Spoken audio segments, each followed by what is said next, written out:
O tema desta mensagem talvez vá soar um pouco estranho aos seus ouvidos, mas ela tem fundamentação bíblica. Quando o pai da mentira fala a verdade.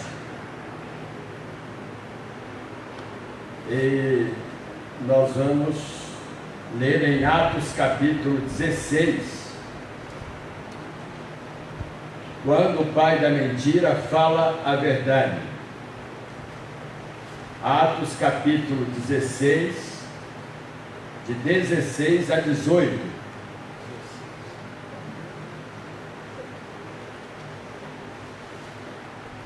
Como os irmãos vão passar muito tempo, um certo tempo sentados, e eu em pé, aí eu vou pedir que vocês façam, pelo menos nesse momento da leitura, companhia a mim. Fiquem de pé para esta leitura de Atos 16, de 16 a 18. Aconteceu que, indo nós, Paulo e Silas, para o lugar de oração, nos saiu ao encontro uma jovem endemoniada ou possessa de espírito adivinhador, a qual, adivinhando, dava grande lucro aos seus empresários. Aqui não está empresário, aos seus senhores. E seguindo a Paulo e a nós, esta moça, usada pelos espíritos, clamava dizendo, os espíritos usando a boca dela: estes homens são servos do Deus Altíssimo e vos anunciam o caminho da salvação. Isto se repetia por muitos dias. Então Paulo, já indignado, voltando-se, disse ao espírito que estava nesta jovem: em nome de Jesus Cristo eu te mando, retira-te dela. E ele, na mesma hora, saiu. Amém? Amém. Podeis assentar.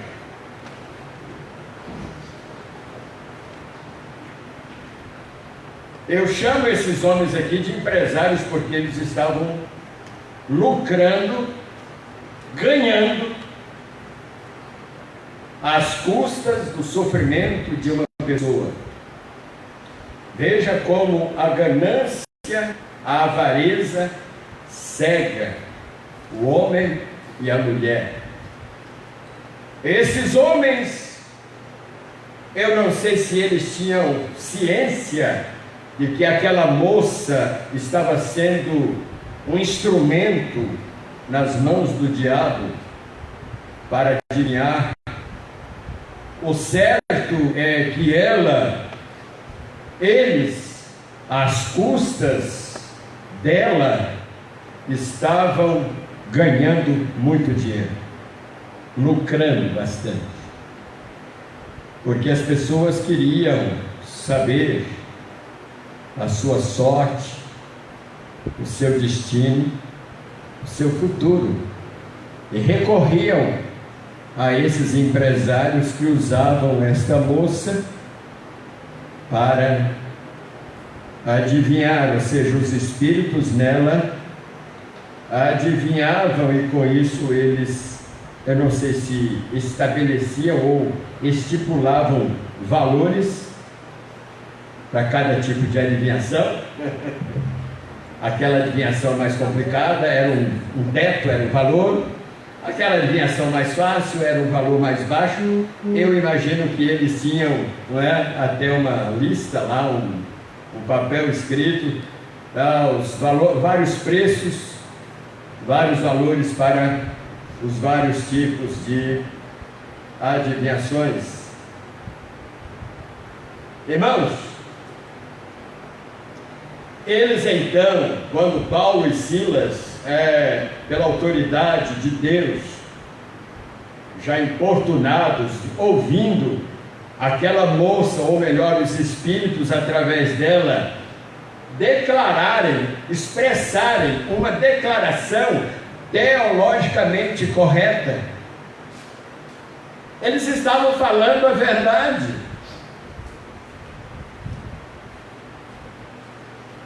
E eles diziam exatamente isso. Estes homens estão falando, eles estão declarando verdades a respeito do Deus Altíssimo. Eles não estavam falando a mentira, eles não estavam mentindo, eles estavam declarando uma verdade teológica inerentemente correta. Mas, irmãos e amigos, Paulo, já perturbado, importunado com aquilo, talvez, se fossem outros, iam até que gostar daquele tipo de propaganda. Deixa ela está nos ajudando,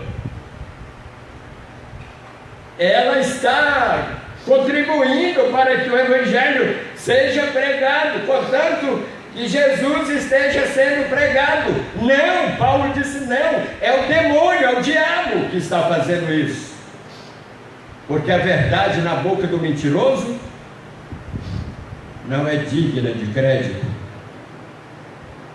de confiança. E a palavra nos fala que ela fez isso por muitos dias. E agora Paulo, pela autoridade do Espírito de Deus, repreende aquele espírito e ele imediatamente sai dela. Paulo não dialogou com o espírito, como acontece com alguns expulsadores de demônios por aí, que passam horas fazendo perguntas para os espíritos de determinadas pessoas, dando cordas, dando liberdade, dando vazão.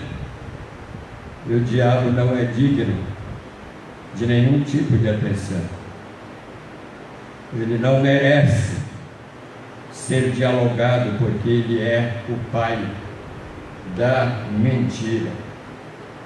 E os senhores daquela moça, agora vendo que a esperança do seu lucro havia desaparecido, prenderam a Paulo e a Silas e os arrastaram para uma praça pública, à presença das autoridades, apresentando-os aos magistrados. Irmãos, juridicamente eles cometeram um erro crasso, violento, porque eles primeiramente tinham que ter autorização das autoridades, o mandado de segurança, de prisão para aqueles apóstolos, mas eles violentamente, de forma abrupta e violenta, ignorante, conduziram os servos de Deus à praça pública, e ali estavam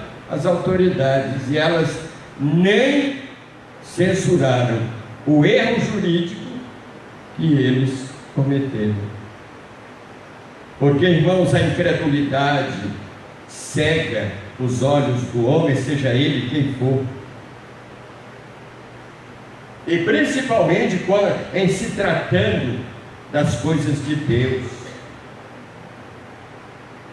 Os homens não querem saber se eles estão tendo um procedimento correto, socialmente falando, juridicamente falando. Não, o que eles querem é perseguirem, é maltratarem, é falarem mal daqueles que anunciam, daqueles que pregam a palavra de Deus. E olha o que eles disseram para os magistrados: estes homens, sendo judeus, estão perturbando muito a nossa cidade e pregam costumes que não nos é lícito receber e praticar, sendo nós romanos. A multidão levantou-se a uma contra eles. Não havia ninguém no meio daquela multidão que se levantasse para defender os apóstolos. E rasgando-lhes, inclusive as autoridades que estavam no meio da multidão, e rasgando-lhes os vestidos, mandaram açoitá-los com varas. Qual foi o crime que eles cometeram? De libertarem uma mulher possessa, sofredora, vítima da ação dos demônios. Esse foi o crime que eles cometeram. Rasgaram-lhe os vestidos, mandaram açoitá-los com varas, e havendo-lhes dado muitos açoites, os lançaram na prisão, mandando ao carcereiro que os guardasse com segurança. Eles eram tão perigosos assim?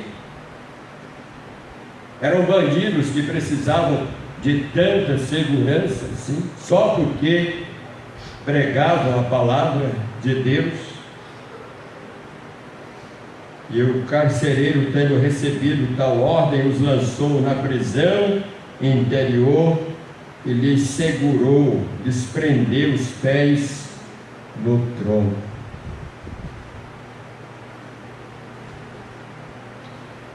E nós vimos a continuação do contexto da história, que Deus se manifestou naquela prisão, mandou um terremoto, e aquele tremor de terra sacudiu os portões daquela prisão, e aqueles portões se abriram, e o carcereiro, assustado, pensando que os presos tinham fugido, lançou mão de uma espada para se suicidar, porque ele tinha que pagar pela segurança dos presos. Paulo e Silas poderia muito bem, por vingança, deixar que aquele carcereiro se matasse. Mas olha, irmãos, como eles amavam aquela pessoa, porque era uma pessoa que necessitava do amor de Deus. E eles gritaram lá do fundo da prisão: não faça isso, nós estamos todos aqui, ninguém fugiu. E aquele carcereiro, talvez envergonhado, assustado e surpreso, imediatamente perguntou para aqueles apóstolos: que devo fazer para que eu seja salvo? Imediatamente os apóstolos responderam: crê no Senhor Jesus Cristo e serás salvo tu e a tua casa. Ele então soltou Paulo e Silas daquele tronco e os levou à sua casa e fez curativos nas feridas que foram abertas pelas chicotadas que levaram. E na casa do carcereiro houve salvação, não só dele, mas de toda a sua casa. Mas voltando, irmãos, ao tema desta noite, quando o pai da mentira fala a verdade, foi Jesus quem deu este nome a Satanás, pai da mentira. Quando uma certa ocasião Jesus estava cercado, rodeado por um grupo de judeus que o perseguiam e queriam matá-lo porque ele defendia a sua missão, e ele dizia ser o Filho de Deus, e eles ficaram com isso ofendidos e enciumados. E eles diziam para Jesus: se o vosso pai é Deus, o nosso pai é Abraão. E Jesus lhes respondeu: vós sois do diabo, não é Abraão o vosso pai. Vós sois do diabo, que é vosso pai, e quereis satisfazer-lhe os desejos. Ele, o diabo, foi homicida desde o princípio e jamais se firmou na verdade, porque nele, em Satanás, não há verdade. Quando ele profere mentira, fala do que lhe é próprio, porque é mentiroso e pai da mentira. João 8:44. Irmãos e amigos, é fácil nós entendermos a influência e a ação do diabo entre os homens e nos acontecimentos mundiais. Não é difícil nós sabermos por que tantos infanticídios, ou seja, mortes de crianças, fratricídios, mortes entre irmãos, homicídios, assassinatos de homens, feminicídios, assassinatos de mulheres, latrocínios, roubos com violência, o banditismo, o aborto provocado, roubos, assaltos, arrombamentos, as injustiças sociais, a desonestidade nos negócios, nos meios políticos, jurídicos e comerciais, os meios de comunicação, como jornais, emissoras radiofônicas, revistas, cinema, televisão, muitos desses canais obliteram o senso moral, os valores éticos e morais da família e da sociedade. Irmãos, tem 3 grupos que estão na mira do pai da mentira, estão na mira de Satanás. O primeiro grupo são os que rejeitam a Deus. Esses estão na mira de Satanás. Vamos ler João capítulo 12, verso 48, palavra de Deus. João 12, 48. Quem me rejeita e não recebe as minhas palavras, tem quem o julgue. Jesus está dizendo: a própria palavra que tenho proferido, essa o julgará. No último dia, os que rejeitam a Deus serão julgados. Porque o diabo conseguiu, o pai da mentira, convencer-los a não crerem em Deus. Segundo grupo que está na mira do pai da mentira são os duvidosos e indecisos. Judas, versículo 22, lá bem próximo ao Apocalipse, o versículo 22 de Judas, há um apelo aqui do apóstolo. Esse Judas aqui não foi o que traiu a Jesus, ele era irmão de Cristo, e ele então faz esse apelo: compadecei-vos de alguns que estão na dúvida, salvai-os, arrebatando-os do fogo. Irmãos, a dúvida é um inimigo que separa e distancia os homens de Deus. E aqui o apóstolo está dizendo que devemos nos compadecer dos duvidosos, dos indecisos, daqueles que costumam dizer: eu não sei quem está com a verdade, eu não sei quem está certo. E no dia que eles passarem a saber, será tarde demais. Porque o dia para eles tirarem suas dúvidas e ficarem e serem esclarecidos é agora, é hoje, enquanto a palavra está sendo pregada, o Evangelho está sendo transmitido de várias formas, através de muitos meios. O terceiro grupo que está na mira do diabo, do pai da mentira, são os que conhecem, mas não obedecem. Conheço muitas pessoas que já leram a Bíblia toda, mas não são convertidos, não são salvos. Conhecem a palavra de Deus, mas nunca deixaram que esta palavra penetrasse em seus corações. Vamos ler 2 Tessalonicenses 1:8. Palavra de Deus. 2 Tessalonicenses 1:8.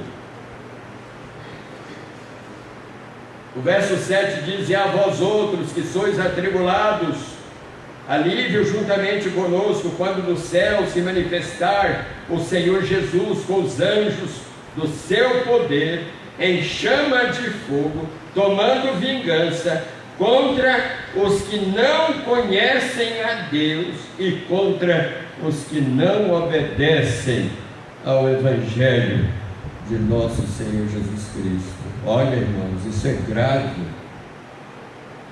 Os que não obedecem, os que não conhecem, serão condenados, serão julgados e, consequentemente, condenados. 1 Pedro 4,17. Porque a ocasião de começar o juízo pela casa de Deus chegou. Ora, se primeiro vem por nós, qual será o fim daqueles que não obedecem ao Evangelho de Deus? Olha aqui, irmãos, o julgamento para os que não obedecem. E quando a palavra de Deus fala aos que não conhecem, não é porque há carência da palavra para essas pessoas, não é porque elas não tenham acesso à palavra, mas é porque elas evitam, é porque elas não querem, propositadamente elas dizem: não é isso que nós queremos.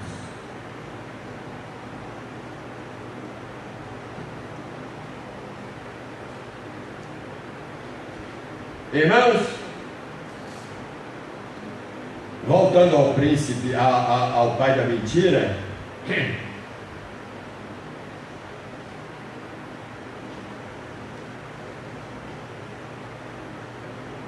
existem aqueles que negam a existência de Satanás, mas isso não altera absolutamente em nada a ação e o desdobramento de sua presença e atuação no planeta Terra. Paulo apóstolo, na carta que escreve à igreja em Éfeso, no capítulo 6, ele declara o seguinte: porque a nossa luta não é contra o sangue e a carne, ou seja, não é uma luta de natureza humana, material. Ele está dizendo isso. A nossa luta não é contra o sangue e a carne, sim. A nossa luta é contra os principados e potestades, contra os dominadores deste mundo tenebroso. Quando fala mundo tenebroso, está falando de obscuridade, de escuridão. Contra as forças espirituais do mal nas regiões celestes. Então a nossa luta neste mundo é contra o pai da mentira e os seus adeptos, seguidores, simpatizantes, contra os espíritos que estão subordinados à autoridade e ao controle de Satanás.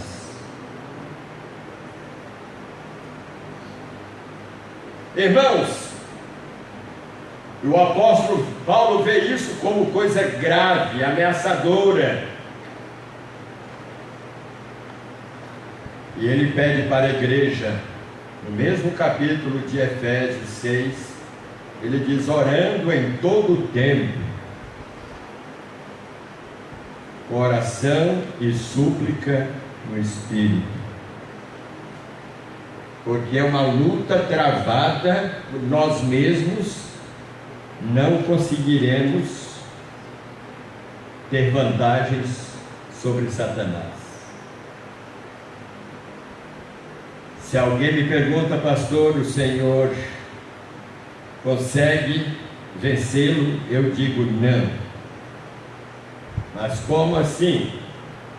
Na minha própria força não consigo. Conseguirei sim, através daquele que está em mim. Maior é aquele que está em nós do que o que está no mundo.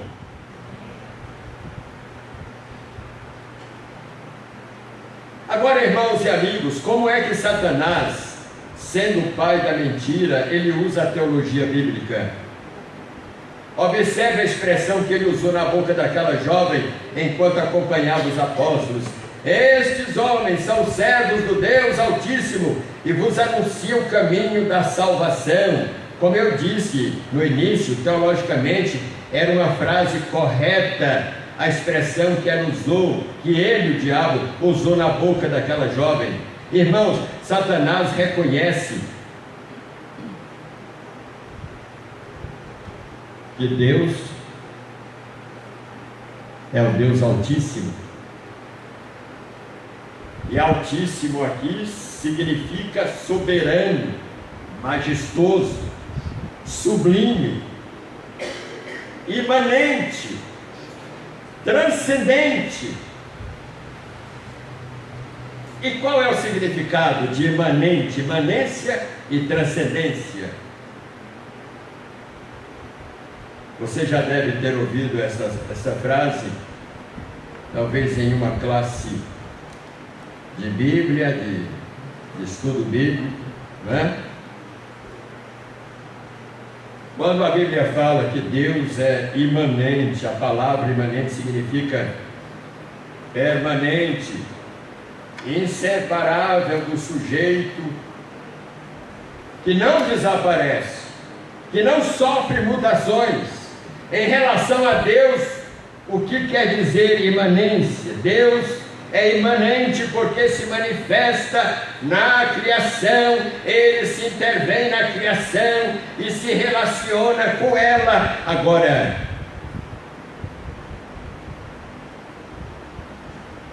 não devemos confundir Deus com a natureza.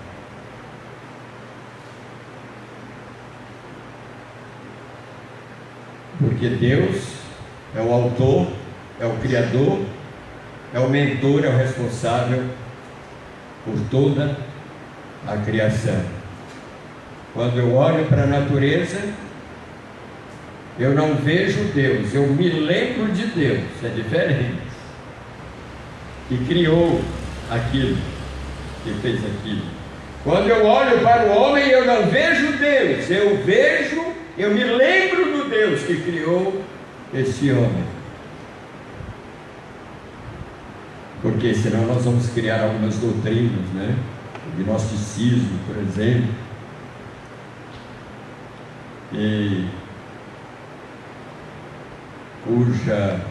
cujo ensino mostra que Deus não é um ser real, não é? Autônomo, independente. Deus é qualquer coisa que você possa tocar ou ver, né? Mas quando nós falamos da imanência de Deus, nós estamos falando que Deus se manifesta. Os céus manifestam a glória de Deus, Salmo 19, e o firmamento anuncia as obras de suas mãos. Quando a Bíblia fala que Deus também é transcendente, a palavra transcendência significa aquele que se ocupa das questões mais elevadas, superiores. Ele está acima de tudo e de todos. Conhecimento dele é único. Deus está acima de toda a criação. Por isso ele é soberano, ele é supremo, ele é magnificentíssimo. A autoridade de Deus é ímpar. E Deus, como soberano, ele faz o que quer, na hora que quer, e não deve explicação a ninguém.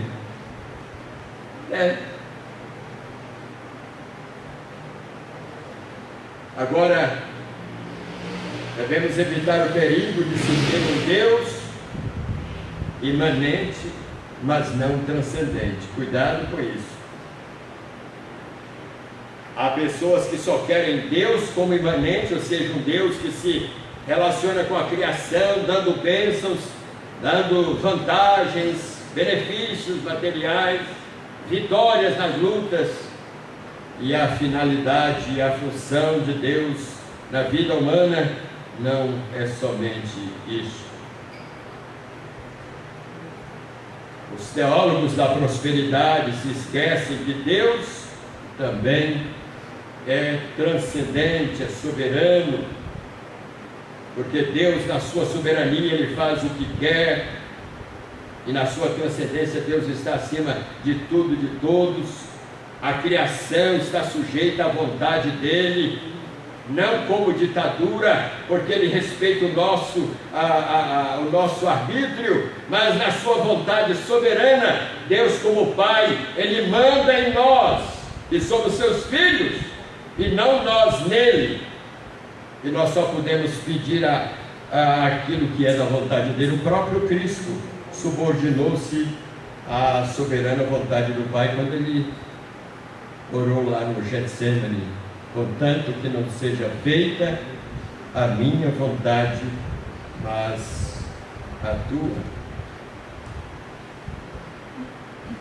Os teólogos da prosperidade não visam a soberania de Deus e determinam bênçãos, incentivam seus fiéis a barganharem com Deus. Então, temos que tomar todo cuidado, porque a função de Deus na vida humana, no relacionamento humano, não é somente de conceder benefícios materiais. Não. Agora vamos considerar, irmãos, com que intenção, vejam bem, ou com quais intenções Satanás, o pai da mentira, fala a verdade em algumas situações. Não é todo dia que você vai ouvir Satanás declarando essas coisas aqui, como ele fez com os apóstolos ou com aquela moça. Primeiro, muitas vezes o pai da mentira, ele fala a verdade para enganar as pessoas, a fim de que as pessoas não o vejam tão mal quanto dizem. Não tão mal quanto dizem. Satanás não é tão ofensivo ou tão ruim quanto se pinta, né? Os defensores dele. Então ele, olha lá, eles estão pregando a Bíblia, eles estão anunciando o Evangelho também, como nós anunciamos, tudo igual. Não importa a igreja que tu vais, né? Dá-me a mão e meu irmão serás. Cuidado com esta doutrina, com esta teologia. Segundo, Satanás, o pai da mentira, muitas vezes fala a verdade para confundir as pessoas, a fim de dessas pessoas pensarem que ele também concorda com Deus. Olha, Satanás não é tão inimigo assim de Deus como vocês dizem. Olha aqui, olha ele aqui falando a verdade pela boca desta jovem, desta moça. Então isso é para confundir as pessoas, para que elas concordem. E a terceira razão, porque o pai da mentira muitas vezes fala a verdade, é para ganhar mais adeptos e seguidores. Graças a Deus, porque aquela vítima da possessão, da ação, foi liberta, foi salva. E eu não acredito, não imagino que os apóstolos simplesmente libertaram aquela jovem, mas ela saiu dali também transformada. porque esse é o foco da pregação do Evangelho. Por isso que Jesus, antes de voltar ao céu, Marcos 16,15 diz: em meu nome expulsarão demônios, se comerem alguma coisa mortífera, não lhes fará dano. Claro que nós não vamos tentar a Deus, mas a missionária Sophia Miller, americana, quando chegou, foi fazer uma viagem de exploração na tribo dos Negatus, não sei exatamente se o Banilos ou Negatus. Eles lhe deram beiju envenenado e ela não sabia. E ela foi para conhecer aquele povo selvagem na época. Hoje são quase 100 igrejas ali de indígenas convertidos, mas naquele tempo, no começo, exploração, início de tudo. E eles fizeram aquilo sem malícia, para testarem se ela é de Deus, ela não vai morrer. E o beiju envenenado que ela comeu era para matar qualquer ser humano. Mas ela sentiu-se mal, foi lá fora e vomitou tudo aquilo. Os bichos que estavam no quintal, comeram o seu vômito, morreram. De tão forte que era a dose de veneno que eles colocaram naquela comida. Olha, cumpriu-se o que está em Marcos 16: comer alguma coisa mortífera não lhes fará dano. Não é tentar a Deus, eu vou fazer o teste. Não é isso, faça e você vai se dar mal. Não tentarás o Senhor teu Deus. Agora, irmãos, a natureza de Satanás, ela não muda, ele continuará sendo o mesmo para sempre. Quando Jesus fala em João 8,44: vós tendes por pai o diabo e quereis realizar os desejos de vosso pai, ele foi homicida desde o princípio. Que princípio é esse? Jardim do Éden. Ou seja, logo que eles começaram a se relacionar com os outros, o primeiro casal lá no Éden, e não permaneceu na verdade, até hoje não vai permanecer. Não vai haver mudança no caráter de Satanás, porque não há verdade nele. Quando ele fala mentira, fala do que lhe é próprio, faz parte da sua personalidade, porque é mentiroso e pai da mentira. E desde a sua expulsão do céu, Satanás tornou-se um inimigo, opositor, antagônico, inimigo de Deus. A partir da queda do homem, ele se tornou um inimigo nosso. Olha a sentença de Gênesis capítulo 3, versículo 15: e porém inimizade entre ti e a mulher, entre a tua descendência e a sua descendência, esta te ferirá a cabeça, e tu lhe ferirás o calcanhar.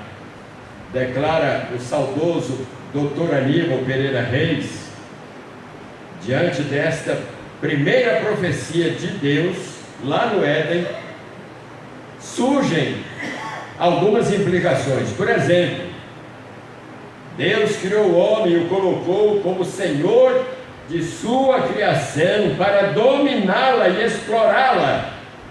O homem transferiu, irmãos, livremente, passou para as mãos do diabo esse direito de administração e posse legal da terra. Já notaram isso?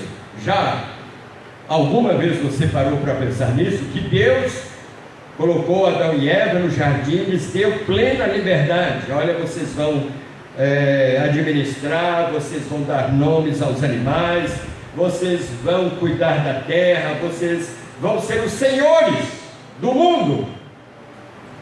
Mas a partir da queda, o casal transferiu para Satanás esta administração. Mas pastor, o senhor tem base bíblica para dizer isso? Tem. E o próprio Deus, ele reconheceu essa transferência feita por Adão, passando para as mãos de Satanás. Quando o diabo foi tentar a Jesus, o que foi que ele prometeu para Jesus? Tudo isto te darei. E Jesus não retrucou.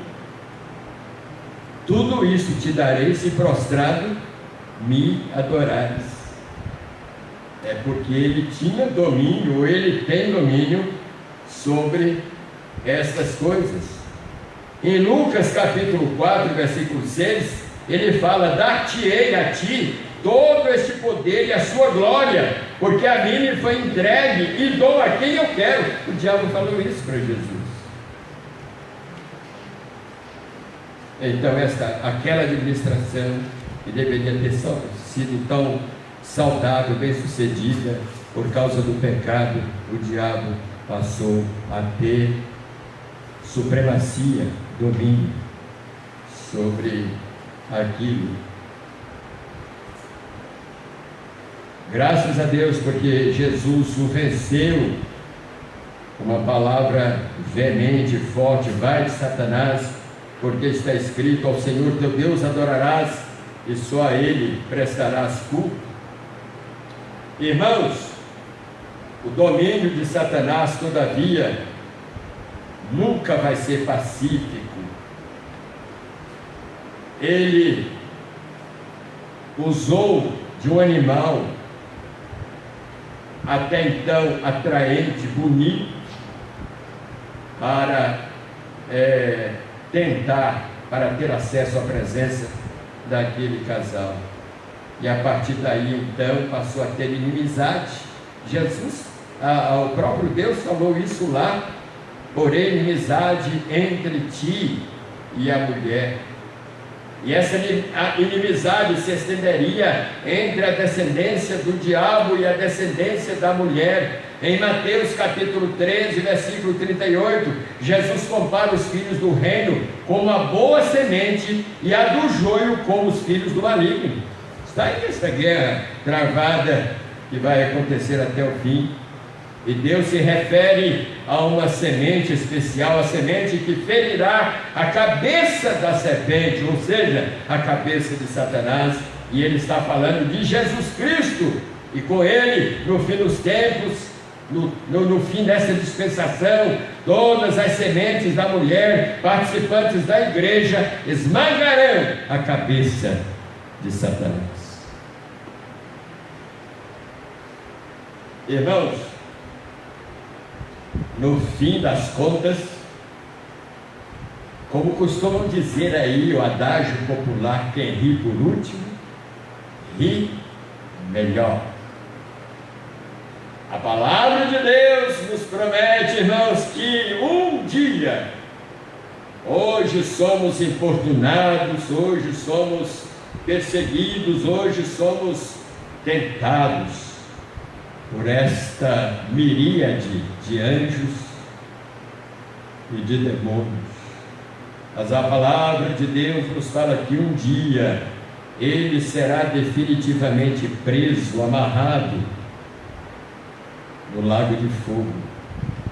E nós, livres de todas as mazelas do pecado, com os nossos corpos glorificados, seremos levados para o céu, e ali nós estaremos eternamente protegidos pelo Senhor. E eu quero terminar pedindo que os irmãos acompanhem comigo o Salmo, o Apocalipse, capítulo 22. É o último capítulo da Bíblia e deste livro que nos mostra, não é, toda a beleza, toda a ternura, que nos mostra como será a nossa estadia, a nossa morada, a nossa vida no céu. Você já pensou nisso? Eu conheço tantos crentes, membros de igreja, irmãos, que passam o ano todo com a cabeça quente, preocupados com as coisas, com o dinheiro, com o emprego, com a família e não param para pensar no céu. E um dia nós vamos deixar tudo isso aqui. O que você está acumulando hoje, que não é errado, mas o que você está acumulando hoje, a sua casa, o seu sítio, a sua chácara, a sua fazenda, o seu dinheiro que está aplicado, um dia tudo isso vai ficar. E vai servir de briga, de disputa judiciária, brigas entre familiares descrentes que vão ficar aqui. Mas a palavra de Deus nos fala: mostrou-me o rio da água da vida, claro como cristal, que procedia do trono de Deus e do Cordeiro, no meio da sua praça, e de ambos os lados do rio estava a árvore da vida, que produz 12 frutos, dando o seu fruto de mês em mês, e as folhas da árvore são para a cura das nações. Ali não haverá jamais maldição, nela estará o trono de Deus e do Cordeiro, e os seus servos o servirão, e verão a sua face, e nas suas frontes, nas testas, estará o seu nome, e ali não haverá mais noite, e não necessitarão de luz de lâmpada, nem de luz de sol, porque o Senhor Deus os alumiará, e reinarão pelos séculos dos séculos. E disse-me: essas palavras são fiéis e verdadeiras, e o Senhor, o Deus dos espíritos dos profetas, enviou o seu anjo para mostrar aos seus servos as coisas que em breve hão de acontecer.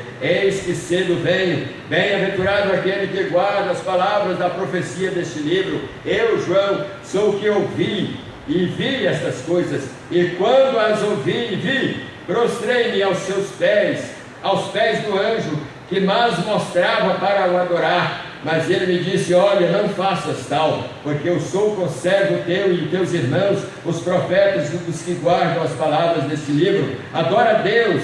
Disse-me mais ainda: não selles as palavras da profecia deste livro, porque o próximo tempo está se aproximando. Quem é justo, faça justiça ainda, e quem está sujo, suje-se ainda, e quem é justo, faça justiça ainda, e quem é santo, santifique-se ainda. Eis que cedo venho, está comigo a minha recompensa, para retribuir a cada um segundo a sua obra. Eu sou o Alfa, o Ômega, o primeiro, o derradeiro, o princípio e o fim. Bem-aventurados aqueles que lavam as suas vestimentas no sangue do Cordeiro, para que tenham direito à árvore da vida e possam entrar na cidade pelas portas. Ficarão de fora os cães. Quem são eles? Falsos pastores. Ficarão de fora os feiticeiros, os adúlteros, os homicidas, os idólatras, e a todo que ama e pratica mentira. Eu, Jesus, enviei o meu anjo para vos testificar estas coisas a favor das igrejas. Eu sou a raiz e a geração de Davi, a resplandecente estrela da manhã. E o Espírito e a noiva, que é a igreja, dizem: vem. E quem ouve, diga: vem. E quem tem sede, venha. E quem quiser, receba de graça a água da vida. Eu testifico a todo aquele que ouvir as palavras da profecia deste livro. Se alguém lhes acrescentar alguma coisa, Deus lhe acrescentará as pragas que estão escritas nesse livro, nesse livro. E Deus também tirará a sua parte da árvore da vida, da cidade santa, que estão escritas nesse livro. Aquele que testifica estas coisas diz: certamente cedo venho. Maranata, ora vem, Senhor Jesus. A graça do Senhor Jesus seja com todos vós. Amém. Amém. Vamos colocar em pé, vamos cantar. Mas eu gostaria que você que está aqui, mas também está me assistindo à distância,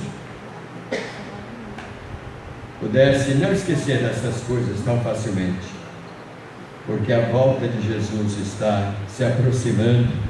A parousia, o arrebatamento, o aparecimento do Filho de Deus está se aproximando.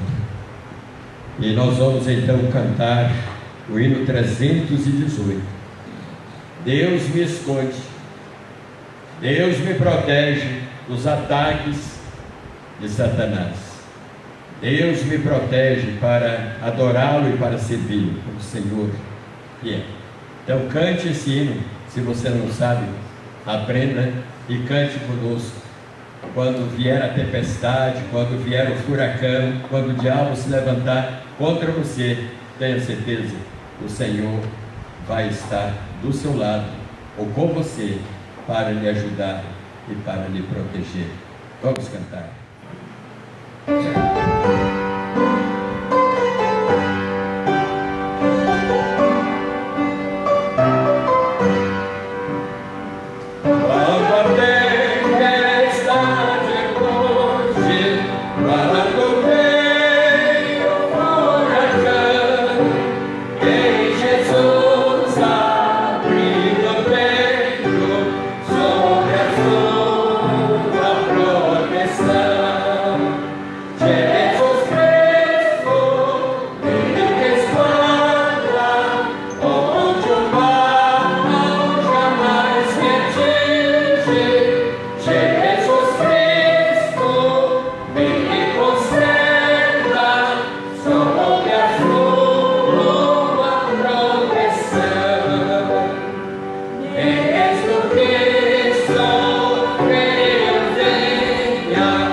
Yeah.